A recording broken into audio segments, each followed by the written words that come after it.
Joram Muzira, welcome to Africa 54. Thank you so much. Thank you so much for having me. It's Africa Fashion Week in New York. You are currently in New York. Tell us a little bit about what you're looking forward to doing this week. I'm super excited to be in New York, and I'm here for New York Fashion Week because we do have 10 girls that are in town, and they're working major multiple shows. Give them more support to be there and just watch everything unfold as they represent motherland Africa, and at the same time as they try their level best to wave the flags of the different countries that they come from in Africa. What are you looking forward to? I'm looking forward to seeing more models of color, more diversity, more inclusiveness, and above all, I'm also looking forward to seeing African designers own their space in these major different spaces that are happening right now in New York Fashion Week. How did you get into this space? I got into this space 10 years ago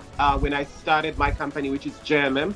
That's Joram Model Management, a model company that is based in Uganda, but it's global because it represents different types of models. And we are mother agents at the moment, representing over 25 models that are working in New York, in Paris, London, Milan. So 10 years ago, I had a dream of being a fashion model, but it never worked out for me. But I'm super happy that I followed my passion, my path, my dedication, my zeal, my persistence, and look at us. 10 years later, we are seeing African models taking up spaces. We are seeing African models taking off. What does it take to sort of build a model? What does it take to bring them up to that level where they can compete internationally? I would say it takes a lot. It takes a village. It's not like a one-man's army whereby, when you get someone, you're just gonna whatever, push them just along. It's like a whole village. It's an ecosystem whereby the designers are involved, the stylists are involved, the photographers are involved. There's so much. So that is why every time we discover or scout models, we take them through series of developments. And to be an international model, you can't just work in one market. You can't.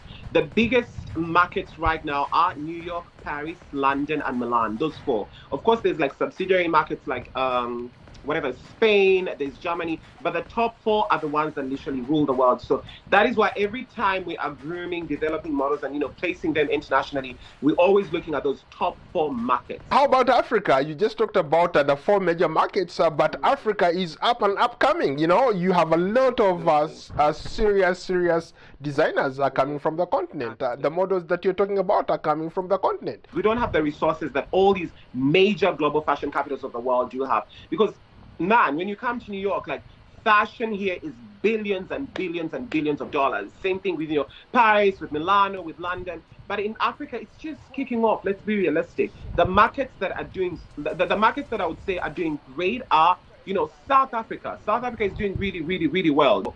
At the end of the day, we also have to look at it in a business angle. So I believe the more African models take over here, the movement will absolutely drift towards Africa. You are arguably one of the leading headhunter. You are on the continent trying to recruit girls from all over the place. Are you at liberty maybe to share some of the big names that you've been able to discover and bring, for example, to the New York Fashion Week? We've changed the narrative. Parents now believe in it, and at the moment, we do have 25 names that are working internationally. The ones that we affiliated to, the ones that we've discovered, the ones that we've worked with. All these girls putting up their level best to represent Africa to the fullest is such a dream. Thank you so much for your time.